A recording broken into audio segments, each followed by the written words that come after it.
కార్తీక మాసము 8వ రోజు పారాయణము.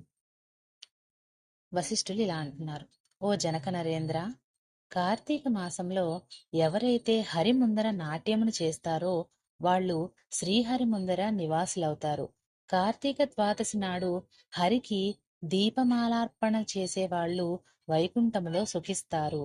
కార్తీక మాస శుక్లపక్ష సాయంకాలాలందు విష్ణువుని అర్చించేవాళ్లు స్వర్గనాయకులవుతారు.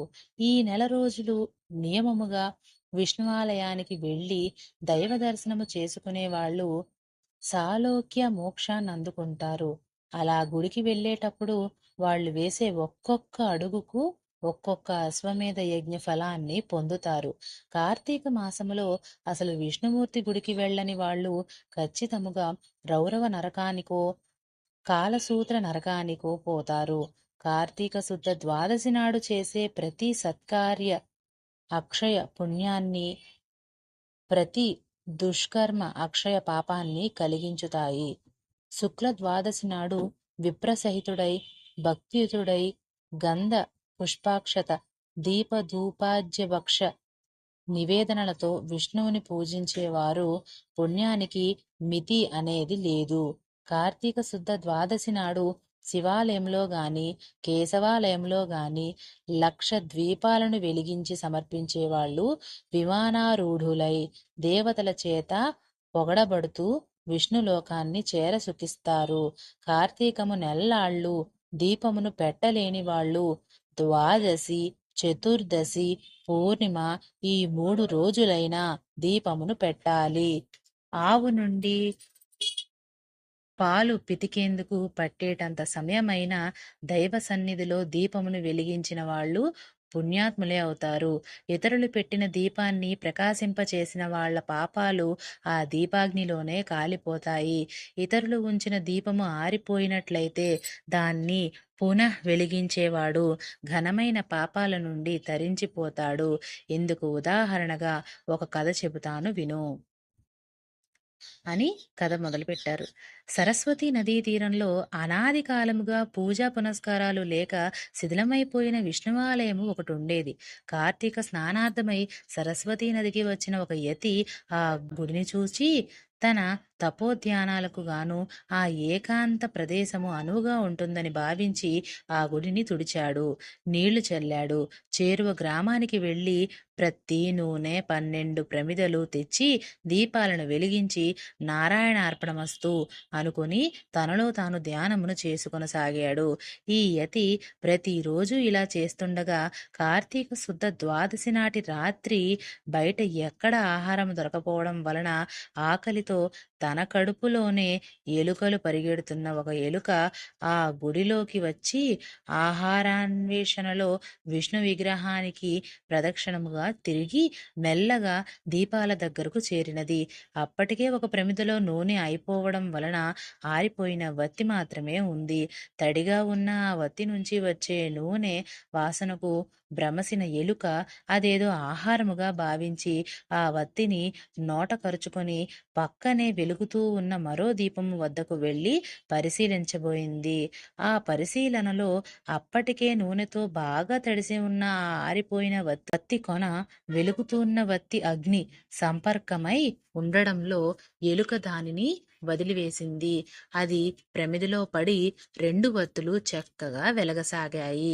రాజా, కార్తీక శుద్ధ ద్వాదశి నాడు విష్ణు సన్నిధిలో ఒక యతీంద్రుడు పెట్టిన దీపము ఆరిపోగా అదే విధముగా ఎలుక వలన పునః ప్రజ్వలితమైన తన పూర్వ పుణ్యవాసన ఆ మూషికము ఆ రాత్రి ఆ గుడిలోనే విగత దేహి అయి దివ్యమైన పురుష శరీరాన్ని పొందడం జరిగింది. అప్పుడే ధ్యానంలో నుండి లేచిన యతి ఆ అపూర్వ పురుషుణ్ణి చూసి, ఎవరు నువ్వు, ఇక్కడికి ఎందుకు వచ్చావు అని అడగడంతో ఆ అద్భుత పురుషుడు, ఓ యతీంద్ర, నేనొక ఎలుకను, కేవలం గడ్డి పరకల వంటి ఆహారంతో జీవించేవాడిని. అటువంటి నాకిప్పుడీ దుర్లభమైన మోక్షము ఏ పుణ్యము వలన వచ్చినదో తెలియడం లేదు. పూర్వజన్మ నేనెవరిని, ఏ పాపము వలన అలా ఎలుకనయ్యాను, ఏ పుణ్యము వలన ఈ దివ్య దేహమును పొందాను, తపస్సంపన్నుడవైన నువ్వే నన్ను సమాధానపరచగలవాడివి, దయగలవాడివై వివరించు, నేను నీ శిష్యుణ్ణి అని అంజలి ఘటించి ప్రార్థించాడు. ఆ యతి తన జ్ఞాన నేత్రముతో సర్వాన్ని దర్శించి ఇలా చెప్పసాగాడు. తిల సమేతముగా దానిపై నేతితో దీపాన్ని వెలిగించి విష్ణు అర్పణము చేసి పునఃగుడిలోకి వెళ్లి పురాణ కాలక్షేపము చేయసాగారు. అంతలోనే వారికి చటచటారావులు వినిపించడంతో వెనుదిరిగి స్తంభదీపము వైపు చూశారు. వాళ్ళలా చూస్తుండగానే ఆ స్తంభము ఫటఫటరావాలతో నిలువున పగిలి నేలను పడిపోయింది. అందులో నుంచి ఒక పురుషాకారుడు వెలువడంతో విస్మయచకితులైన ఆ ఋషులు, ఎవరు నువ్వు? ఇలా స్థాణువుగా ఎందుకు పడి ఉన్నావు? నీ కథ ఏమిటో చెప్పని అడిగారు. అందుకా పురుషుడు ఇలా చెప్పసాగాడు. ఓ మునివరేణ్యులారా, నేను గతములో ఒక బ్రాహ్మణుడను అయినా వేద శాస్త్ర పఠనమును గాని, హరికథా శ్రవణమును గాని, క్షేత్రయాత్రాటనలను గాని చేసి ఎరుగను. అపరిమిత ఐశ్వర్యము వలన బ్రాహ్మణ ధర్మాన్ని వదిలి రాజైన పరిపాలన చేస్తూ దుష్టబుద్ధితో ప్రవర్తించేవాడిని. వేద పండితులు, ఆచారవంతులు, పుణ్యాత్ములు, ఉత్తములు అయిన బ్రాహ్మణులను నీచాసనాలపై నియోగించి నేను ఉన్నతాసనముపై కూర్చునేవాడిని. ఎవరికీ దాన ధర్మాలు చేసేవాడినే కాదు.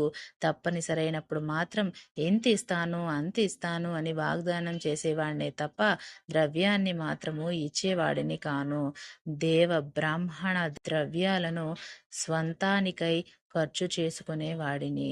తత్ఫలముగా దేహాంతాన నరకగతుడనై అనంతరము 52,000 మార్లు కుక్కగాను, 10,000 సార్లు కాకిగాను, మరో 10,000 పర్యాయాలు తొండగాను, ఇంకో 10,000 సార్లు విష్టాసి అయిన పురుగుగాను, 1,000,000 జన్మలు చెట్టుగాను, గత 1,000,000 జన్మలుగా ఇలా మొద్దువలెను పరిణమించి కాలమును గడుపుతున్నాను. ఇంతటి పాపినైన నాకు ఇప్పుడెందుకు విమోచనము కలిగిందో, ఈ విశేష పురుషాకృతి ఎలా వచ్చినదో సర్వజ్ఞులైన మీరే చెప్పాలి. ఆ ఉద్భూత పురుషుని వచనాలను విన్న ఋషుల తమలో మాటగా ఇలా అన్నారు. ఈ కార్తీక ప్రతిఫలము యథార్థమైనది సుమా.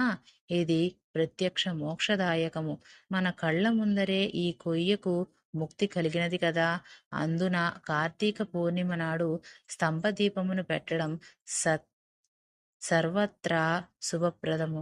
మనచే పెట్టబడిన దీపము వలన ఈ మొద్దు ముక్తిని పొందినది.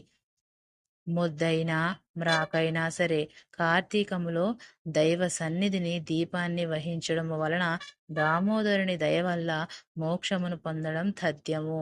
ఇలా చెప్పుకుంటున్న వారి మాటలను విన్న ఉద్భూత పురుషుడు, అయ్యలారా, దేహి ఎవరు, జీవి ఎవరు, జీవుడు దేవి జీవుడు దేనిచేత ముక్తుడు, దేనిచేత బద్ధుడు అవుతున్నాడో, దేనిచేత దేహులకు ఇంద్రియాలు కలుగుతున్నాయో వివరింపుడు అని ప్రార్థించడముతో ఆ తాపసులలో ఉన్న అంగీరసుడనే ముని అతనికి జ్ఞానబోధ చేయసాగాడు. ఇక్కడితో 8వ రోజు పారాయణము పూర్తయింది. 15, 16 అధ్యాయాలు పూర్తయ్యాయి.